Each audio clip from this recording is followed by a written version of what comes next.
Welcome back, my dear students. The previous video we have discussed about some properties of inner product space. In this video, in this lecture, we will be discussing some more properties of inner product spaces, some classic results regarding some elementary properties of inner product space. The first result which we are going to discuss is the Schwarz and triangle inequalities.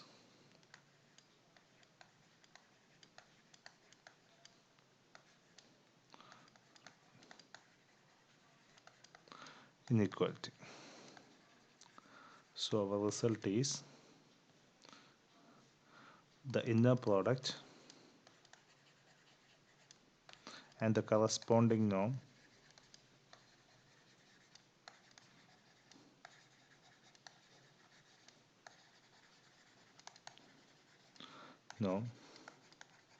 satisfies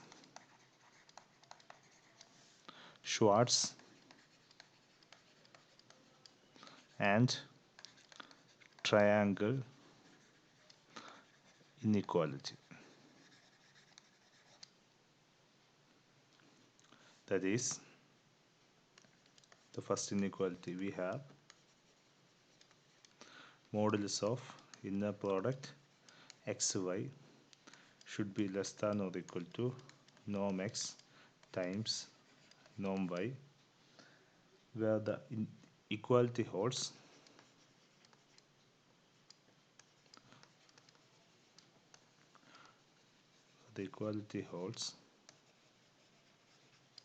when if and only if the set xy is linearly dependent.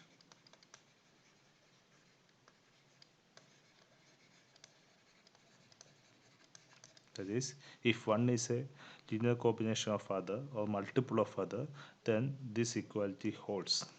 This is the Schwarz inequality. And the second inequality is the norm satisfies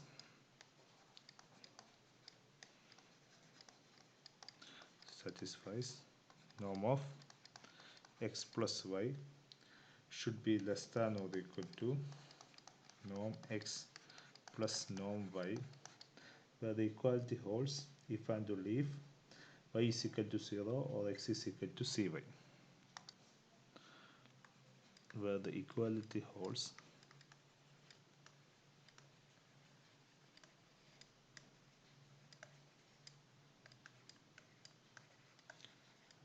if and only if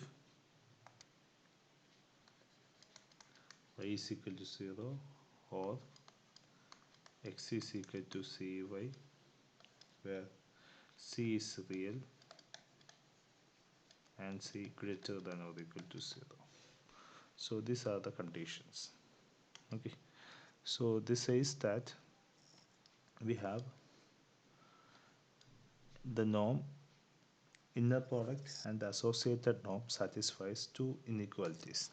The first inequality is the Schwarz inequality, which says that modulus of inner product xy should be less than or equal to norm x times norm y, where the equality holds if and only if x is a linear combination of y or x is a multiple of y or vice versa. This inequality is called Schwarz inequality.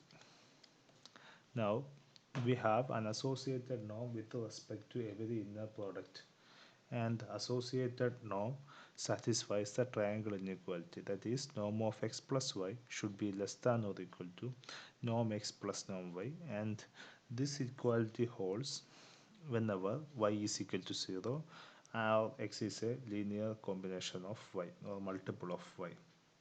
If that holds, we can say that norm x plus y should be equal to norm x plus norm y. So these are the two inequalities. Now we have to prove it. So first we are going to prove the Schwarz inequality.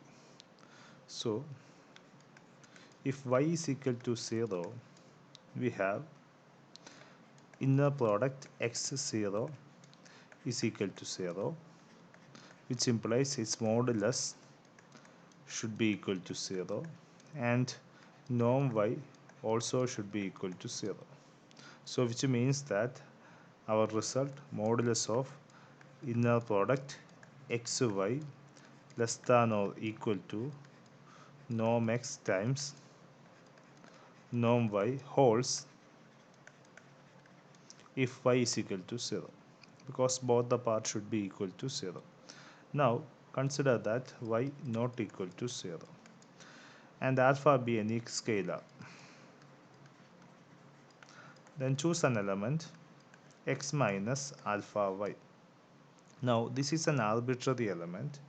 Clearly, by the definition of norm, norm of x minus alpha y should be greater than or equal to 0, and so is its square.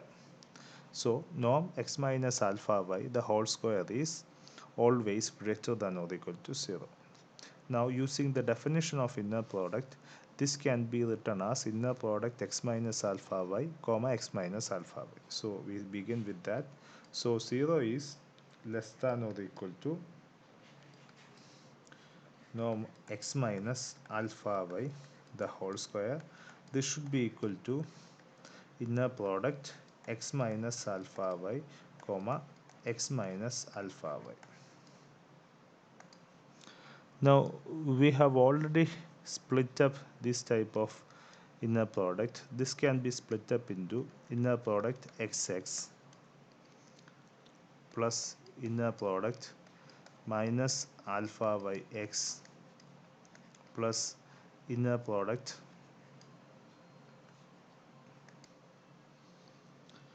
minus alpha y x plus inner product minus alpha y comma minus alpha. We can split up as such.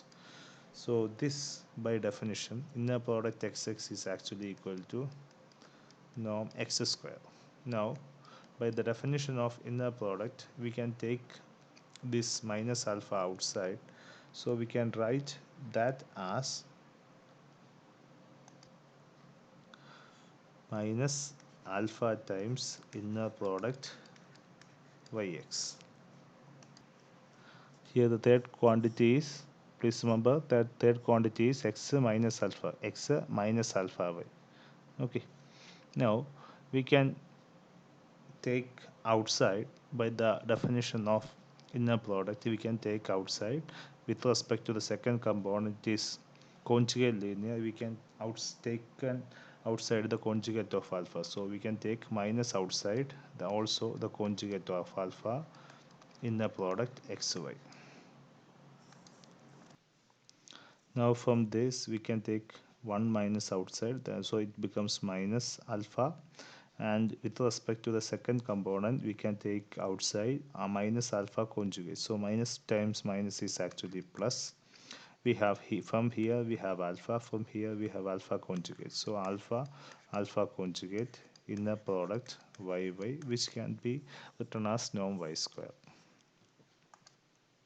And from these two components, from this component, we can take an alpha outside, or if we both of them have common alpha, so we can write this as norm x square minus alpha bar inner product xy minus alpha times inner product yx minus alpha bar norm y square, or inner product yy. That's the result. Now this is true for any given scalar alpha. Now in order to prove this, we take a particular value of alpha. Okay, so we take our alpha in alpha bar in such a way that the component in this part, inside this part, becomes minus equal to 0. That's how we choose it. We can choose any scalar. Okay, now for a particular to establish our inequality, we choose a particular alpha bar. Okay, so in order for this to become 0, what we need is inner product yx minus alpha bar. I write inner product yy should be equal to 0. So in order to this become 0, inner product yx should be equal to alpha bar inner product yy. From that we can write alpha bar should be equal to inner product yx by inner product yy. That's the way. So choose alpha bar should be equal to inner product yx by inner product yy. From, from that itself, this part becomes 0 because we have chosen alpha bar such a way that this part should be equal to 0. So,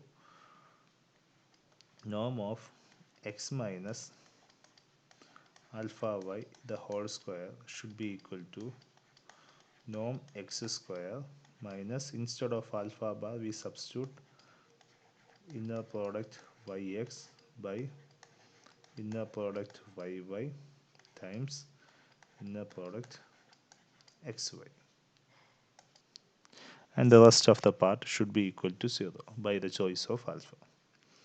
Now this can be written as norm x square minus, this is inner product yx can be written as inner product xy conjugate times inner product xy. Now this can be written as norm y square. Now this is a complex number or a real number with respect to its conjugate and its conjugate. A complex number and its conjugate should be equal to modulus of the number square. So this value should be equal to norm x square minus modulus of inner product xy the whole square divided by norm y square. That's the result. So this is actually norm of x minus alpha y the whole square, which is actually greater than or equal to 0. So 0 less than or equal to this. Now if we take this part and this part, we get 0 is less than or equal to norm x square minus modulus of inner product xy the whole square divided by norm y square. Now if you multiply this throughout, this equation throughout by norm y square, we get the answer as 0 less than or equal to norm x square times norm y square minus modulus of inner product xy the whole square. Okay, now we can move this negative part onto the left hand side, so we get this modulus of inner product xy the whole square should be less than or equal to norm x square times norm y square, so which can be written as modulus of inner product xy should be less than or equal to norm x times norm y if we take the square roots. So we have established that this result is true.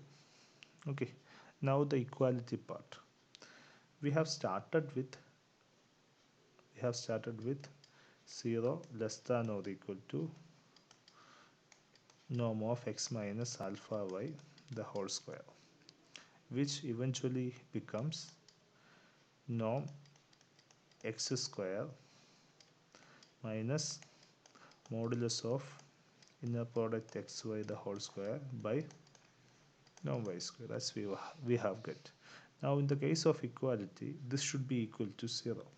That's the only way this becomes equal. That is, equality holds whenever, if and only if, so the equality holds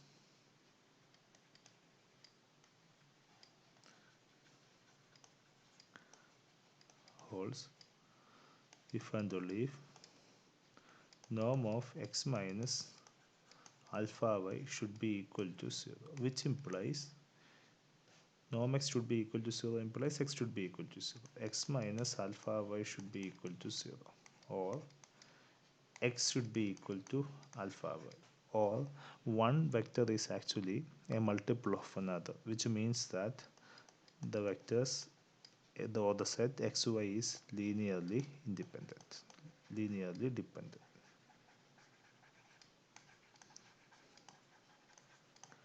And in the other side also, whenever x and y are linearly dependent, x can be written as some multiple of y, then this becomes 0, then norm of this becomes 0, which means the norm of x minus alpha y should be equal to this.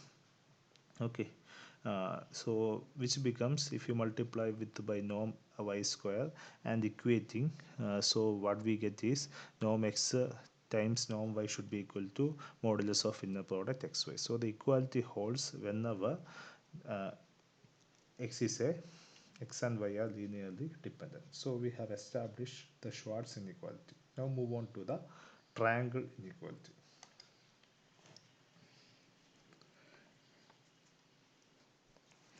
Moving on to the triangle inequality. So part B, proof of part B is actually,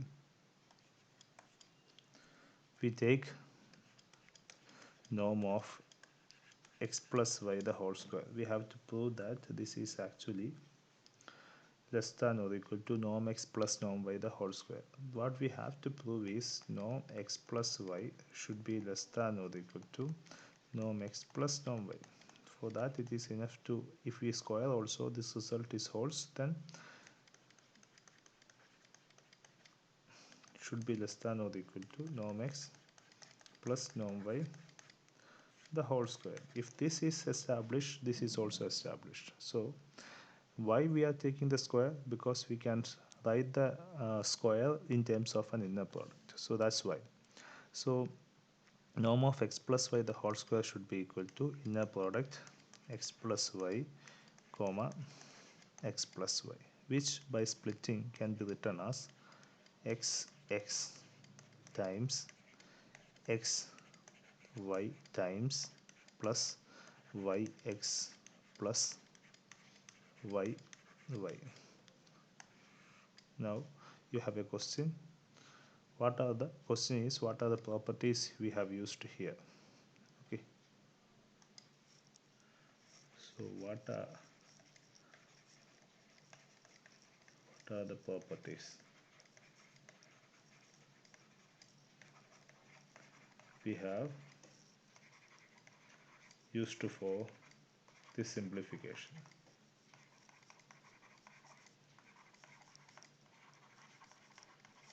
This is a question for you.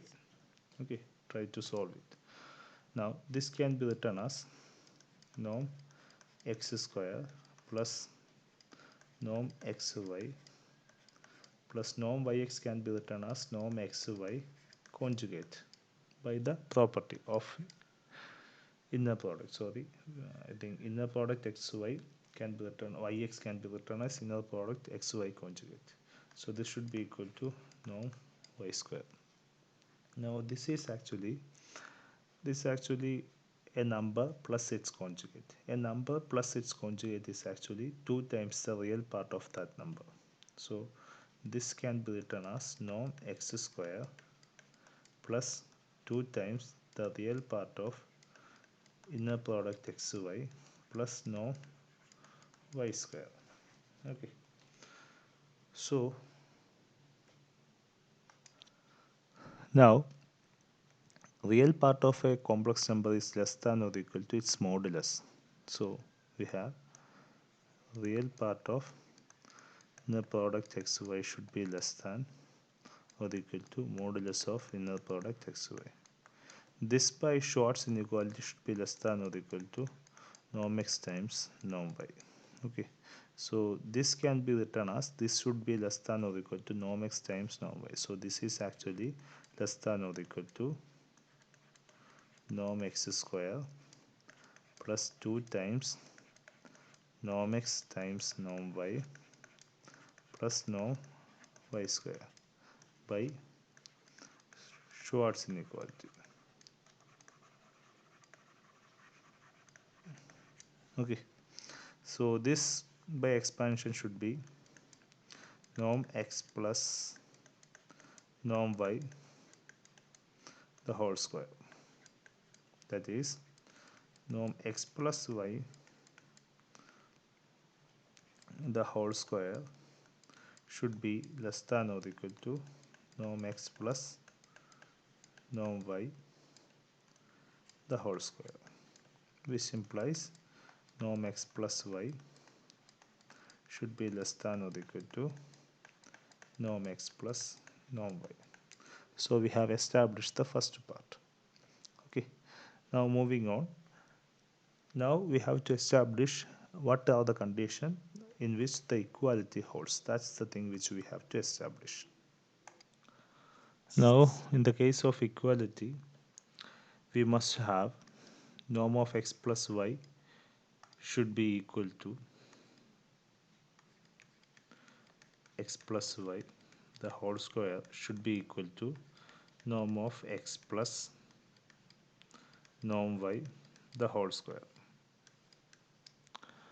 Now norm of x plus y the whole square, we have already obtained that. This is actually by this part norm of x plus y the whole square is norm x square plus 2 into real part of inner product xy plus norm y square. So we substitute that.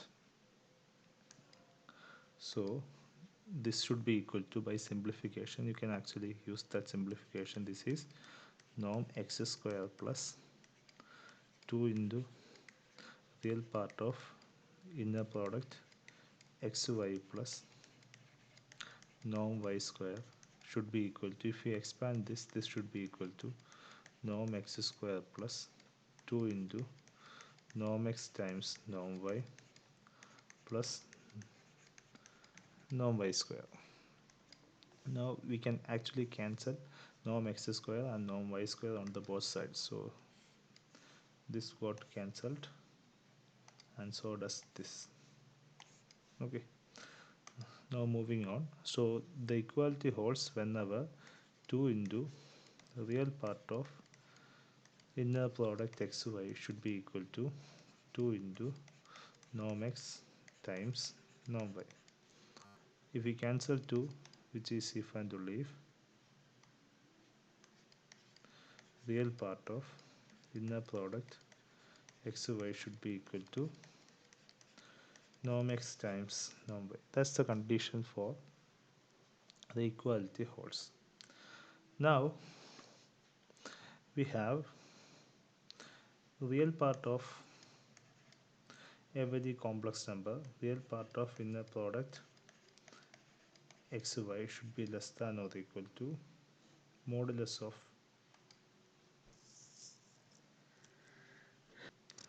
equal to modulus of, here z is inner product xy, using the result real part of z less than modulus of z. Okay, and using that real part of xy, instead of real part of xy we can substitute norm x times norm y, that is norm x times norm y should be less than or equal to modulus of inner product xy. This is equation A. So by Schwarz inequality we have already established that modulus of inner product xy is actually less than norm x times norm y, which is actually equation B. From equation A and B we can write it as, so from A and B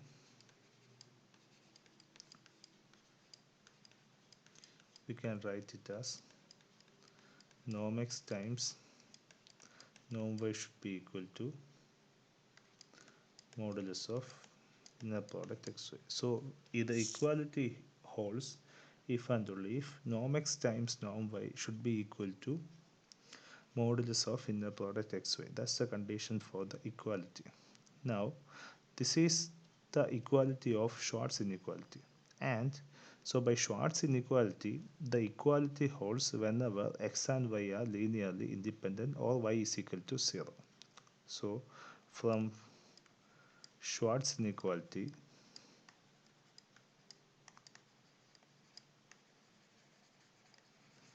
the equality holds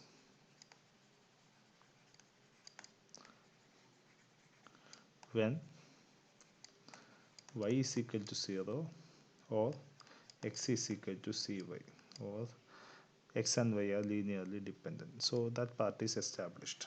Okay, so the equality holds whenever y is equal to 0 and x is equal to cy, if and only if. Now the next thing which we have to prove is we have to establish that, to prove that c is actually greater than or equal to 0 and c is real.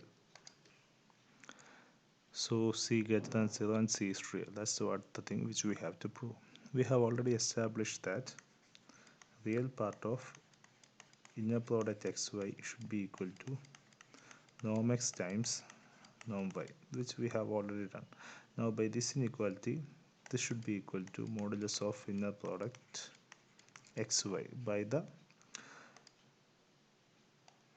by the equality condition. So this is the condition when the equality holds, which can be simplified into this form. So if we take the first and third part, so the equality holds whenever real part of xy should be equal to modulus of inner product xy.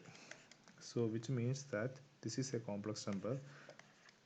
The real part of z should be equal to modulus of z. Real part of z and modulus of z are equal if and only if imaginary part of z is equal to 0. That's the condition. Okay. So this is the next problem for you. Verify that real part of z equal to mod z if and only if imaginary part of z is equal to 0 for a complex number. You have to verify this. So using that, real part of xy is equal to modulus of inner product xy, which implies imaginary part of inner product xy is actually 0. So now imaginary part is 0 means our comp number xy and real part of xy should be 0. So imaginary part is 0 means z is equal to real part of z, because imaginary part is 0. So instead of real part of z, we can actually substitute inner product xy, which is termed as z. So from this we can write inner product xy should be equal to modulus of inner product xy. Now this modulus is always greater than or equal to 0, which means that this is actually greater than or equal to 0.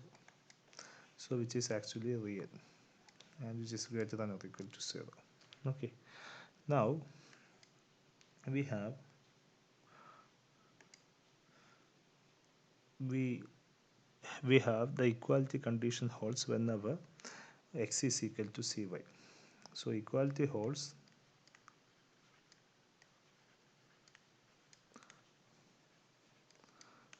when x is equal to cy. See, we have to find the value of c. We have to establish that c is actually positive.